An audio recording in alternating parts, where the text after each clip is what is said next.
Hey everyone, I hope you're well. This is the story about what if Naruto went to Sand Village and was raised by Tsunade. Before we start, please subscribe to the channel and like the video as well.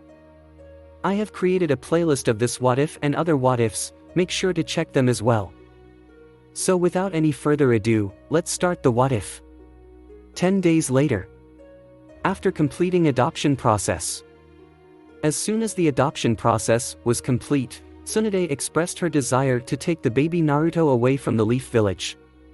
Hiruzen, who had already witnessed all the assassination attempts, agreed with her decision. But he agreed to her decision on the condition that she will help all the ninjas and civilians who were wounded in the Nine Tails attack. Tsunade agreed to the condition. It took her a full week to heal all those who are wounded in the attack. The remaining 3 days were spent on collecting all of her Senju clan fortune, so she could raise Naruto. Now Tsunade and Shizune were already packed and were walking towards the village gates. It was still too early in the morning, so no one was present outside except a very few villagers who were starting to work early.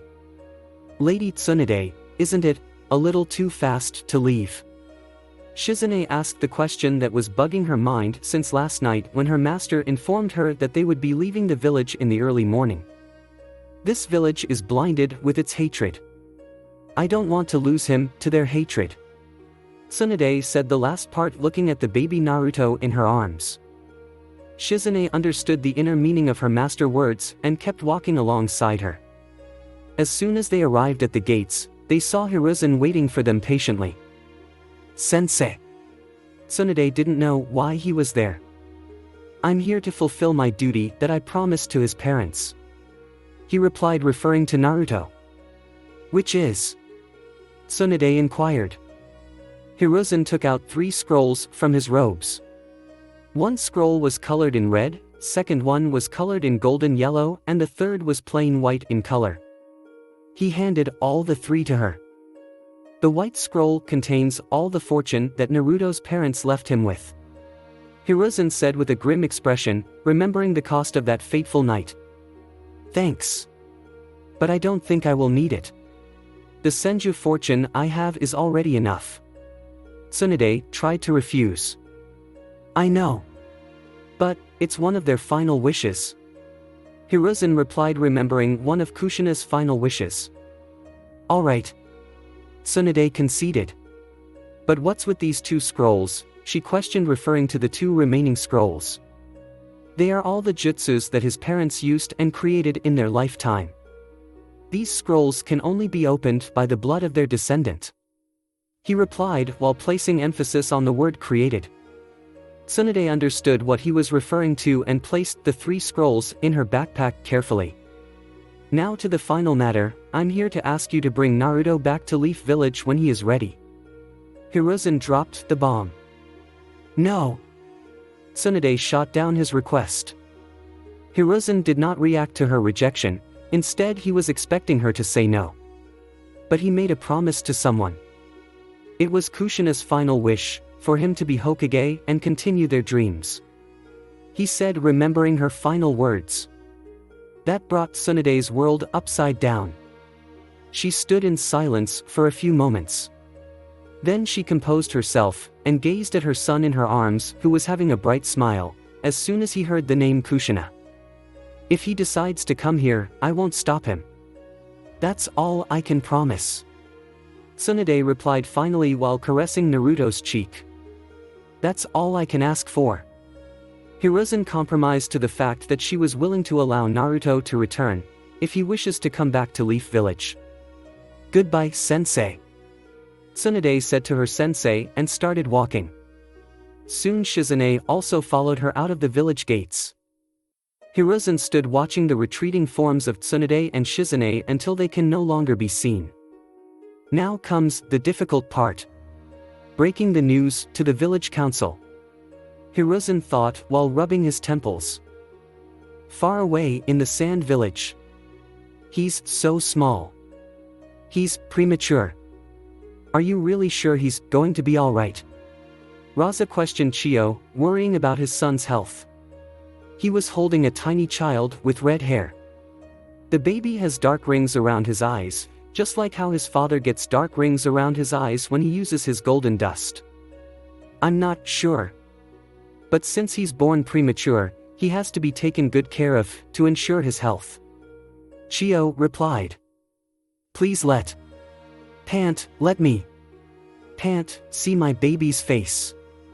A bedridden Karura asked in between pants and heavy breaths. She was exhausted from giving birth to a child prematurely. Are you alright, Karura? Raza almost shouted in panic, appearing right beside her while carefully holding the baby. I think I'll be fine. Where's my baby? Karura asked her husband again. Raza placed the newborn baby near Karura with extra care. Karura turned a little to her left side so she can see her son. Karura took her very first look at her son and she got tears of happiness in her eyes. He's so tiny, muttered Karura while caressing her son very gently. Just then the door to the operating room opened a little and Temari poked her head inside and asked, Is Mom okay? Temari. Come in. And see your brother. Karura called out to her eldest daughter. Temari walked in being very careful not to disturb anything in the operating room. Following a step behind her was Kankuro. He was also being very careful not to touch anything. Both children approached their mom, who was looking exhausted. The happiness that both children got when they first saw their youngest sibling cannot be put into words. Temari was the first to speak. Can I hold him? Not now. Raza informed his daughter. Why? It was Kankuro who questioned. Your brother is born prematurely, so we have to take extra care of him. Once we ensure that his health is fine, you can hold him.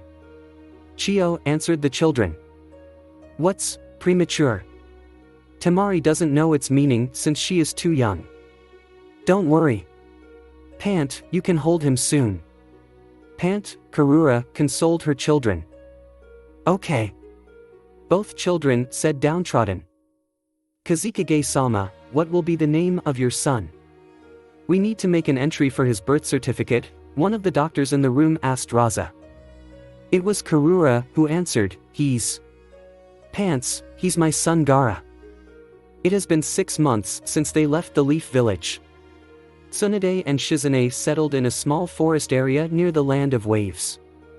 They bought a plot of land that's enough for a 2-story house, a garden and a small playground for Naruto. They approached a builder named Tsunade to build them their dream house. Tsunade was a very popular builder around in Land of Waves. He built a very perfect house for them to start raising baby Naruto. Talking about Naruto, he started crawling 1 month back. He was always a troublemaker for his mom and sister. He kept both of them on their toes. One day Shizune found Naruto in the playground playing with mud. Needless to say, she was chewed out by Tsunade. At present Tsunade was in the garden in front of their house. She was sitting on a picnic mat placed on the ground while Naruto was playing with a stuffed toy near her. The toy was a cute yellow-colored mouse with 2 long ears and has a red circle on each cheek. It has a tail that is shaped in a zigzag style. The toy has some black stripes on its back. Naruto was hell-bent on having it when Tsunade took him to the local toy store. Toy store owner said its name was Pika. Or something. Tsunade thought. She was so lost in her thoughts that she didn't see Naruto opening his hands, asking her to pick him up. But then, Mama! Tsunade got wide-eyed before whipping her head so fast towards Naruto and picked him up. What did you say, Naru? She asked her son. Mama, said Naruto again, tilting his head, cutely making her heart melt in those words. Tsunade was having tears of happiness in her eyes and took her son into a warm embrace.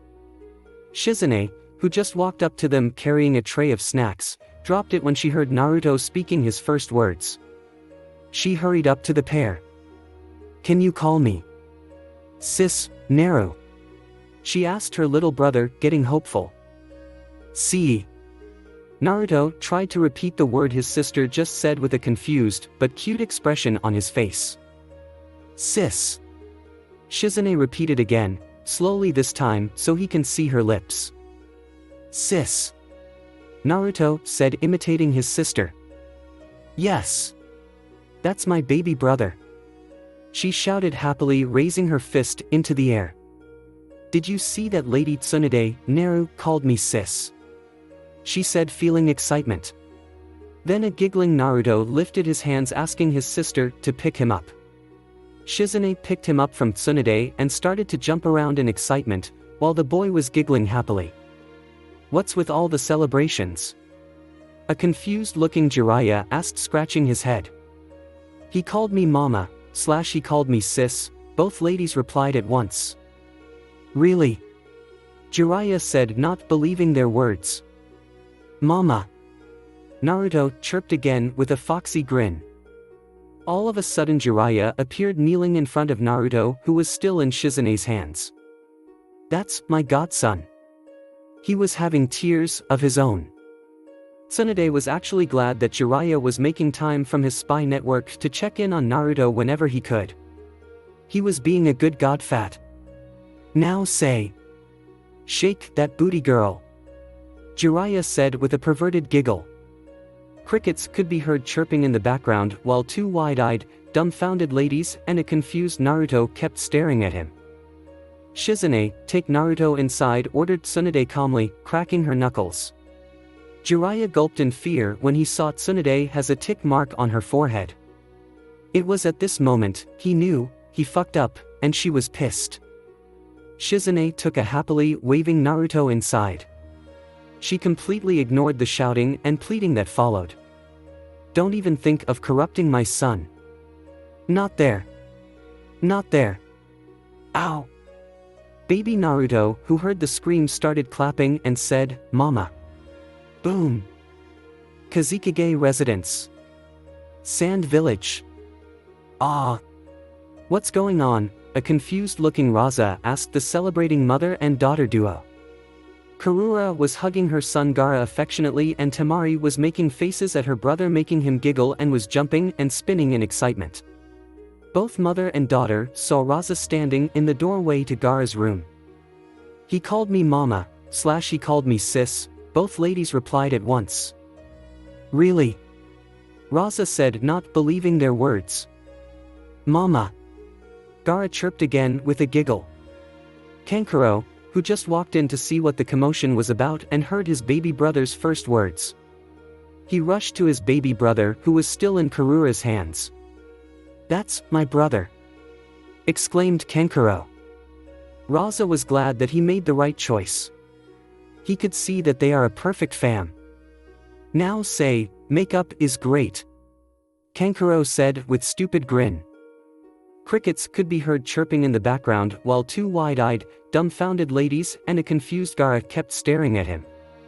Raza's eyes became the size of dish plates. Karura handed Gaara to Temari. Temari, take Gaara outside and play, she said calmly. Temari, who was still wide-eyed, took her brother and went out of the room. I just remembered a paperwork that I forgot to finish. Raza smartly escaped the situation, leaving Kankuro to face Karura, who was having tick mark on her forehead and she was cracking her knuckles. Kankuro was sweating comically. Raza and Temari completely ignored the girly scream that followed few seconds after they left. Baby Gaara, who heard the girly scream, started clapping and said, Mama. Boom. It has been quite a while since Baby Gaara started to speak his very first words. As time went on, he started saying the words such as Dada to refer his father to, which made his father emotional. Kankuro saw his father getting emotional for the very first time in his 3 years of life. Today is a very special day for the family. It was Temari's 4th birthday. Entire family was preparing for a family celebration at night, and Karura has a special gift for her eldest daughter. Temari. Come here once. Karura called out. Coming, mom. Came Temari's shout. Soon Temari entered her parents' room. Karura was the only one in the room, standing behind a table. Temari gazed at the table and she was surprised when she saw what was lying on the table. What's this, mom? Temari inquired, staring with wide eyes at a giant folding fan that was placed on a table in front of her mother. The fan was taller than Temari herself. The giant folding fan lying on the table is a war fan. It has 3 purple circles along its metal body inside, and they can only be seen when it's opened. The fan can be used for both defensive and offensive attacks as a club when it's closed shut. It can also be used to deflect kunai and shuriken when opened wide. It was my war fan when I was in the ninja force. No one was able to even make a scratch on me when I was wielding it, answered Karura, tracing the outlines of the fan with her finger. She was remembering her fond memories with it. I would like you to have it. Happy birthday, Tem. She wasn't able to finish as a small happy bundle known as Temari has crashed into her and started hugging her at waist level. Thank you, Mom. Temari said, sounding genuinely happy to have her mother's war fan. She released her mother a few moments later. She then reached out for the war fan and tried to lift it. It's heavy, Temari said while struggling to lift the fan. Don't worry. You will be able to lift it easily as you grow up, Karura explained. Temari lifted the war fan with both her hands. She wanted to show the gift to her makeup-wearing brother and baby brother who are playing outside. Temari went out and started to show off her gift to her brothers. Karura, who followed her daughter outside, was smiling at the pouting Kankuro and Gaara, who was crawling towards his sister as soon as he saw her. Temari then put the war fan carefully on the ground and lifted Gaara, who was asking her to pick him up by opening his hands. Gaara then started to play with his sister's blonde hair.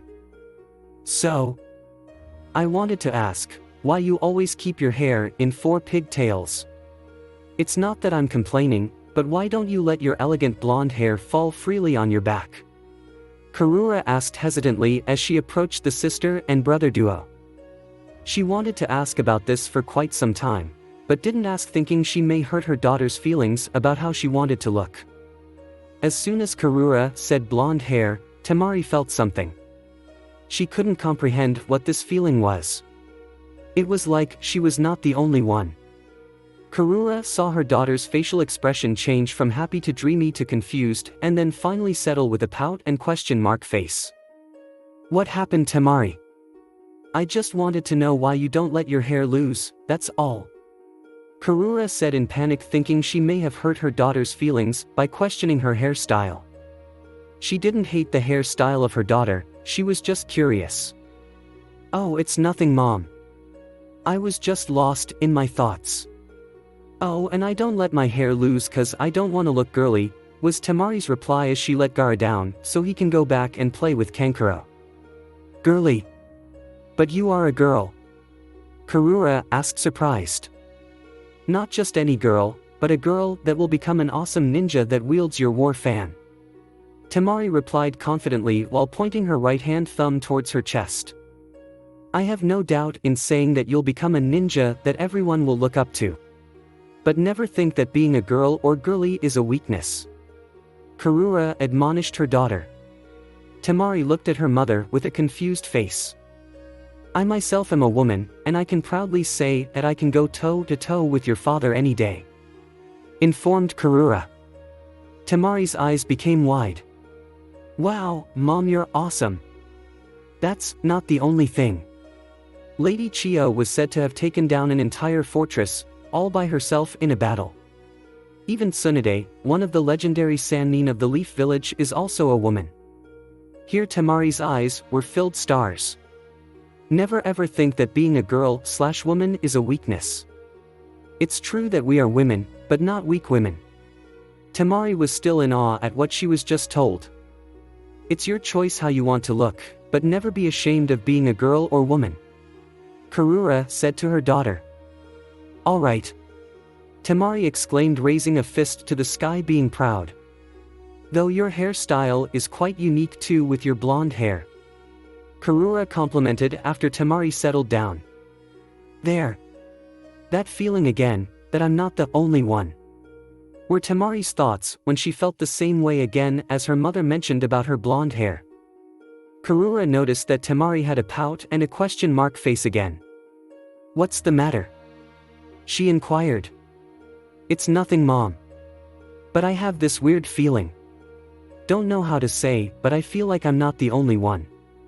Temari replied, scrunching her nose, in confusion. Huh? What do you mean, sweetie? Karura asked, getting intrigued. It's like... She began to think of a best way to explain. It's like, someone is out there who can give me competition. She said thoughtfully. Far away. Senju residence, land of waves. Achoo. Naruto, who was playing in the garden, suddenly sneezed. He was playing with a tiny Katsuyu. Naruto was crawling around and trying to catch the tiny slug that his mother summoned for him. Katsuyu is always delighted whenever Tsunade summoned her to play with Naruto. Bless you. Shizune said, who was babysitting Naruto so he won't get himself into mud again. Being chewed out by Lady Tsunade once was enough. Someone must be thinking about you, Naru. She said again. But then she saw Naruto had stopped crawling up to Katsuyu as soon as he sneezed, and made a confused but cute expression on his face like he was thinking seriously about something. To Shizune, he looked so adorable that she thought of hugging him like a teddy bear and never let go. Shizune, come inside, we need to ready the bath for Naru. Came the shout of Tsunade. Coming, Lady Tsunade. Shizune replied. Lady Katsuyu, can you watch Naru for me? I will come back to take him inside in a few minutes. Shizune requested the slug summon. Oh, it's no problem, Shizune-chan. Besides, I enjoy my time with Naruto-kun, came the delighted reply of Katsuyu. Shizune nodded at Katsuyu gratefully and then went inside to help Tsunade to prepare the bath for Naruto. Naruto was still having that cute thoughtful expression on his face. As soon as Shizune was no longer in sight, Katsuyu noticed some movement in the nearby bushes. She felt something in there, so she crawled up to that bush. But suddenly a regular-sized snake jumped on her. The snake was no match for Katsuyu, but it was only a distraction. Another snake, which is the size of a python, was making its way towards the still thoughtful baby Naruto, who was oblivious to its approach. It was green in color, mixing up with the grass, making it unseen for a naked eye. Katsuyu was engaged in disposing of the first snake with her acid, but she did not know there was another snake about to strike Naruto. Even if she knew about the other snake, she could not make it fast enough to save him. The python opened its maw to strike a still unaware Naruto. Few moments later, when Tsunade and Shizune walked outside to take Naruto for his bath, they were confused and surprised along with Katsuyu too. There was a large bird standing in the grass near a happily giggling Naruto.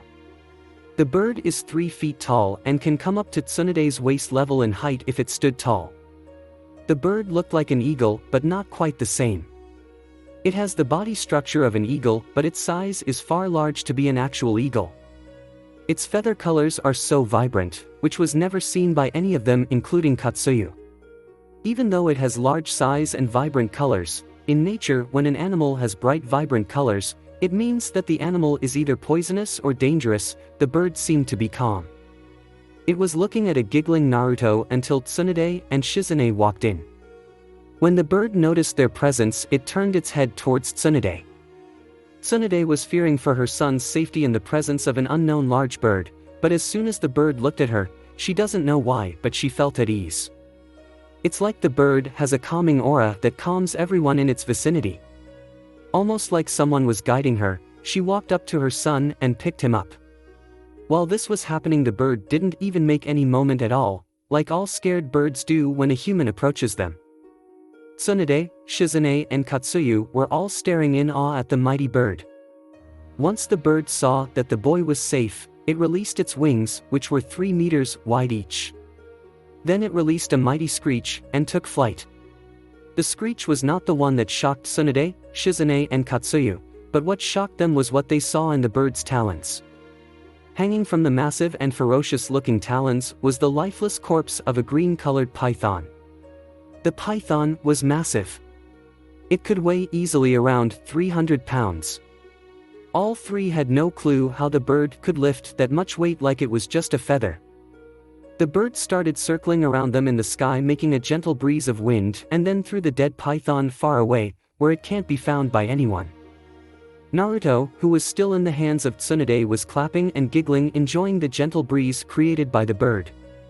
As soon as the bird started to fly away, he lifted his tiny hand towards the sky where he could still see the bird disappearing into the distance and said, "Wind." Right after Naruto said, "Wind."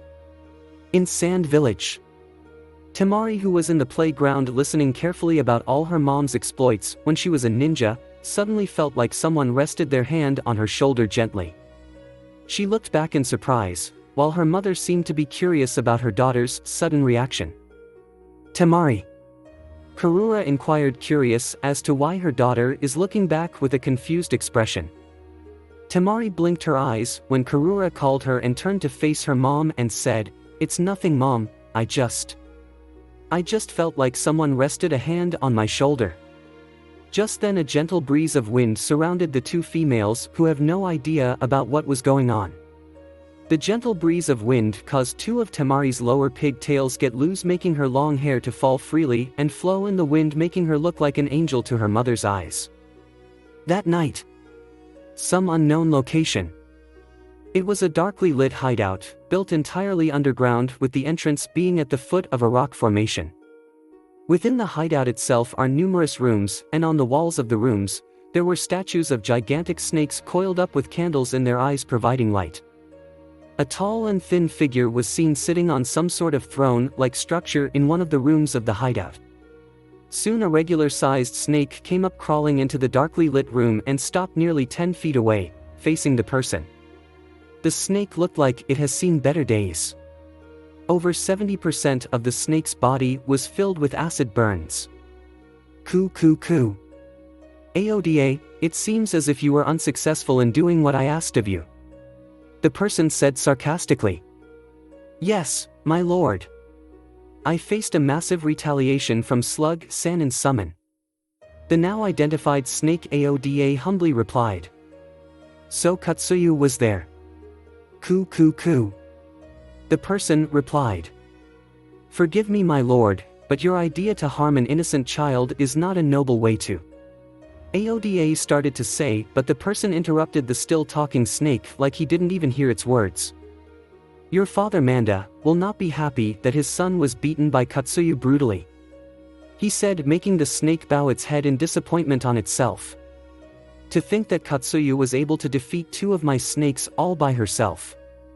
The person started talking to himself but was interrupted by the snake, who lifted his head and said, "With all due respect, my lord, only I was defeated by Katsuyu-sama." Aoda made a tiny mistake by referring Katsuyu with respect, and started to panic that his lord may complain to his father Manda. The person seemed as if he didn't even catch the mistake and questioned, "So what happened to Viper then?" "He was killed brutally by some sort of a large bird," Aoda replied with remorse filled in his voice at losing one of his kin. "A bird, you say? Interesting. Coo coo coo," was the person's excited reply. He seemed to be in thought for a few moments, with a sadistic grin on his face. He then said again, "You may now leave, Aoda. Don't disgrace this place by your presence again. I don't need failures anywhere near me." Aoda was shocked that the person he viewed as his master doesn't even care when one of his kin was killed brutally. The snake looked like he wanted to say something. He wanted to question his master. Is there no respect for his snake brethren who died trying to fulfill his master's wishes? Is there no respect for his own loyalty towards his master? But whatever he wished to ask, he couldn't ask them. "As you wish, Orochimaru-sama," Aoda said, and then simply turned around and disappeared in a puff of smoke back to Ryuchi Cave. The now identified Orochimaru did not know that he just lost the trust, respect and loyalty of a young snake summon who will soon become the great snake summon to ever live in Ryuchi Cave. Aoda now has only two goals in his mind. The first is to make himself stronger, and the second one is to find a loyal and respectable summoner for the snakes, who will restore the glory of the snakes. It has been nearly 2 months since the incident with snakes happened in their garden. Tsunade had read most of the famous ornithology books ever published in the elemental nations to find out which species does the mysterious bird belongs to, which saved her son from that dangerous python. Tsunade was now in the living room, reading another one of the ornithology books. Bald eagle. No, that's not it. She muttered and flipped through some more pages. Golden eagle, not this one too. She flipped some more pages. Harpy eagle. She hummed in thought while reading more about the species.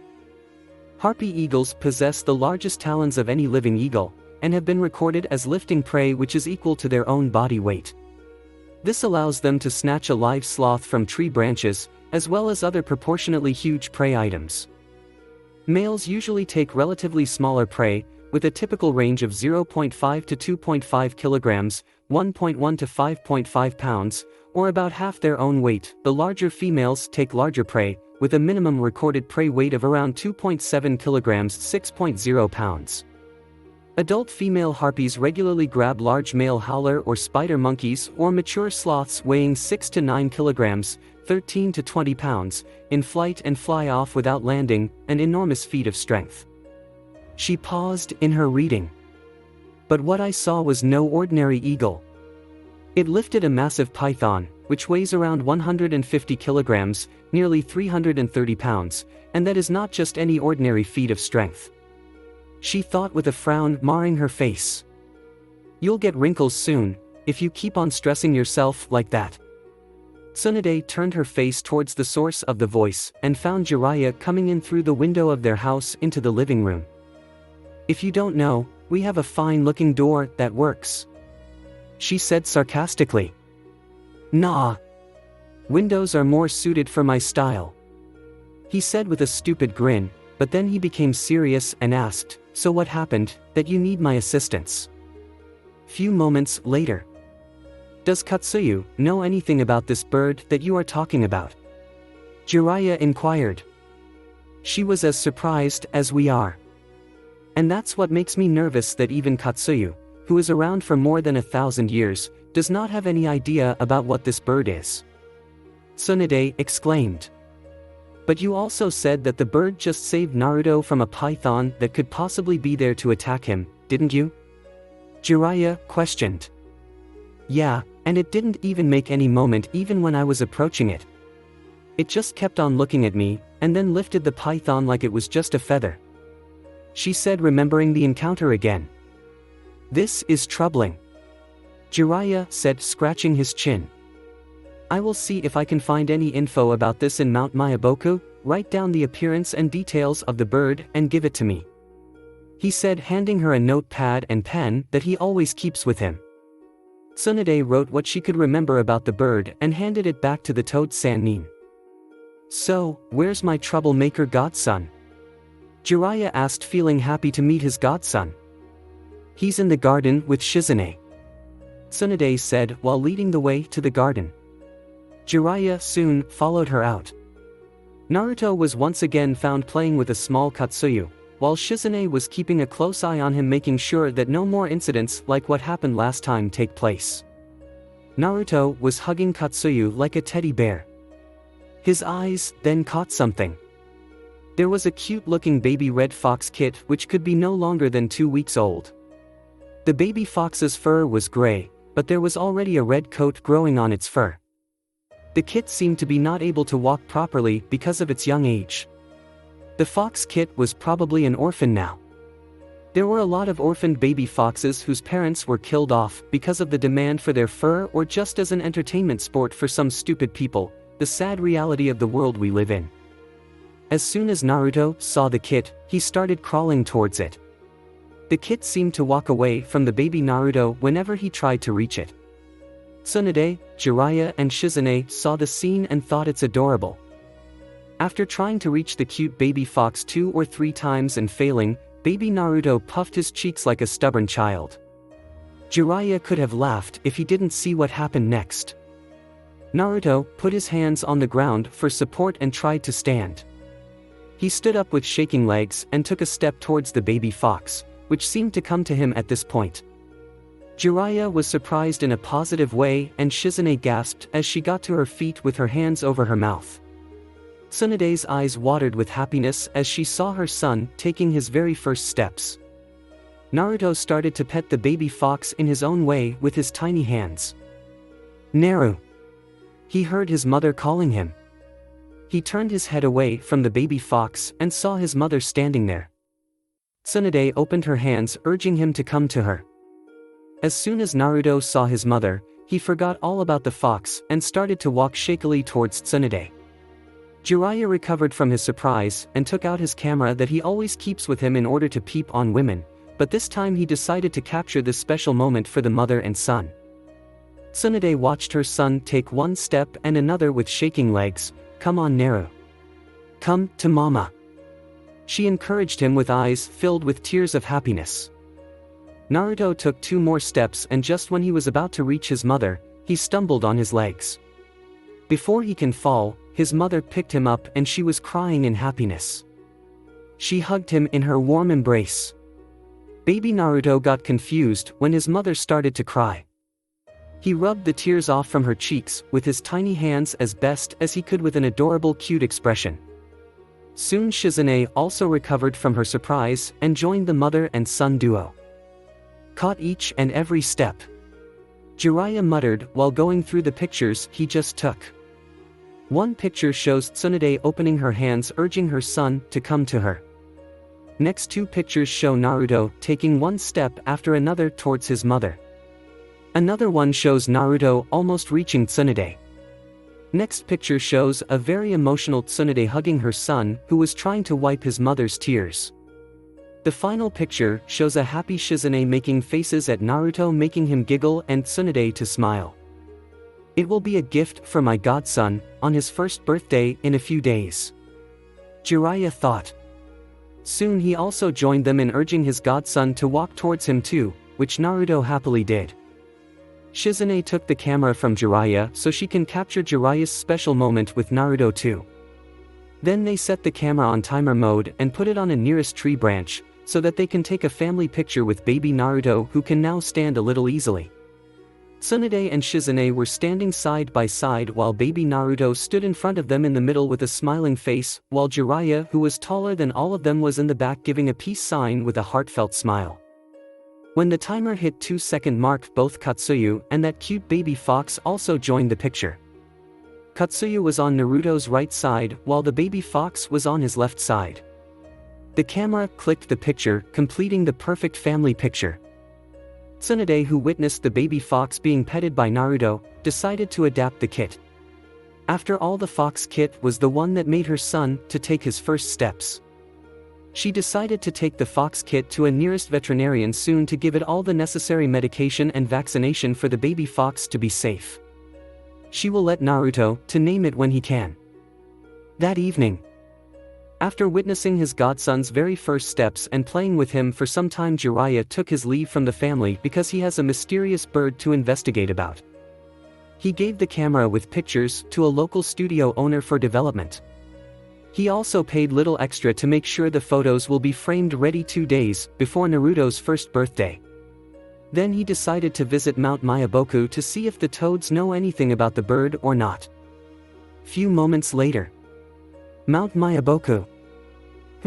A large bird, capable of lifting more than 300 pounds of weight, with features of an eagle but large in size and with vibrant-looking red and yellow feathers. Gamamaru muttered in thought with half-lidded eyes while resting on his throne. Standing before Gamamaru were Jiraiya and Fukasaku. When even Fukasaku did not know anything about the bird Jiraiya has asked about, he decided to take the toad Sannin to Gamamaru to see if the great elder toad has any knowledge of the bird. "Well, Jiraiya boy, when I was still a tadpole, my great-grandmother used to tell me the tales of a certain bird." Gamamaru has still half-lidded eyes and did not make any movements, but from his tone alone both Jiraiya and Fukasaku could tell that the great elder toad was surprised. She always used to say that it was just a myth when I asked her if the bird exists in real life or not. Gamamaru recited his memories to the two of them. Jiraiya looked like he was about to ask something but was interrupted when Gamamaru spoke. "I think the bird you are looking for is a phoenix." It has been a week since Jiraiya has left to investigate about the mysterious bird. Today is October 10th and it's almost like a mini festival in the Senja household in Land of Waves. Because it's the first birthday of Naruto. Tsunade and Shizune were making preparations for a small number of guests in the evening. They didn't invite a lot of members, just a few people. Shizune invited Tsunade and his family personally, while Tsunade herself sent invitations to a select few people like Jiraiya and Hiruzen. At present Shizune was busy in cooking and Tsunade was in the process of arranging all the drinks and sake needed for the guests while she took a sip or two when Shizune was not looking.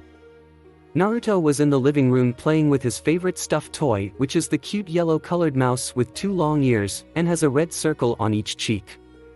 It has a tail that is shaped in a zigzag style. Pikachu! Thunder bulb attach! Naruto shouted while running in circles holding the Pikachu stuffed toy in the living room. He was repeating the catchphrase used by the hero in his favorite show that he regularly watches in television. He was so young that he can't even pronounce some words properly. Tsunade and Shizune were still surprised at how fast Naruto was learning to talk and he was just 1 year old. Katsuyu was babysitting him as both the ladies of the house are busy in preparations, while Evie was also there running after Naruto. If you're wondering who this Evie is, then let me tell you, she was the baby fox that Tsunade adopted as a family pet. She let Naruto to name the female baby fox and he named her Evie, because she looks like another animal, ahem, from his favorite show. Naruto all of a sudden stopped in mid-run and turned back facing Evie, "Evie, help Pikachu." He shouted playfully and gently set the stuffed toy on the back of the baby fox. The fox kit then started to run in circles making sure to not let the toy fall down. And a few moments later Fox Kit jumped on to Naruto making him fall back on the carpet and started to lick him as the toy fell on his right side. Naruto was laughing hard as he was tickled by the Fox Kit's licking and sat up, "Just you wait Gary, I will beat you." He shouted referring to another line from the show rising his tiny fist in the sky. Evie also rose up on his left side and yipped its agreement too. "What's my godson doing?" Naruto turned towards the source of the voice and found Jiraiya coming in through the window.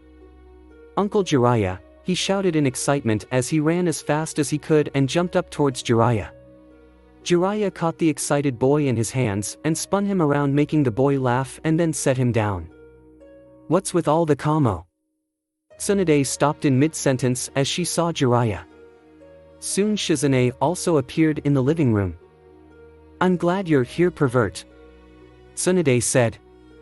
Shizune was trying so hard to maintain a poker face but was failing miserably at the pervert remark. Evie also made some enthusiastic barks agreeing with that. "Hey!"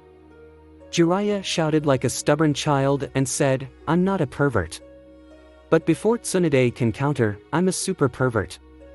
He finished his sentence.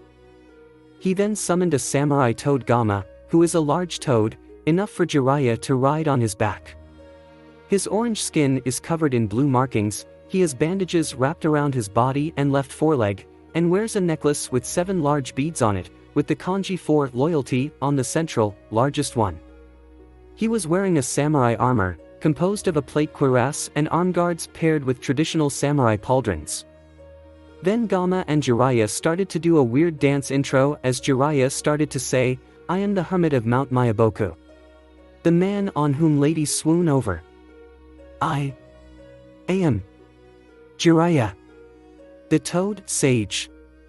He completed the intro by making weird pose.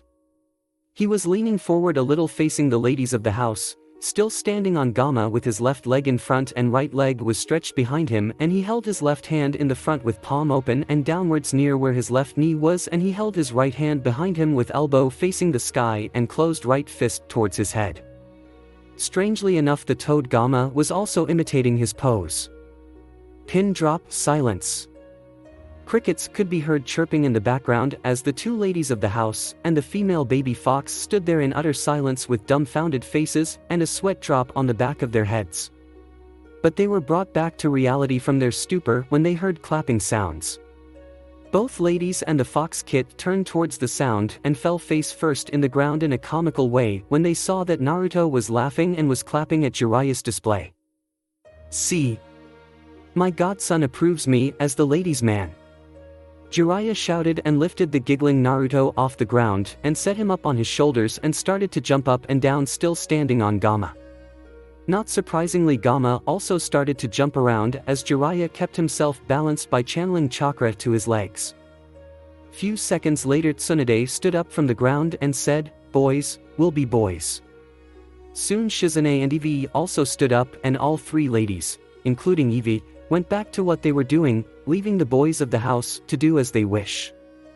Thanks for watching. I hope you guys enjoyed. If you did, comment down below and let me know. Also share this video with your friends. I have created a playlist of this what if where you guys can find all the parts. See you in the next video.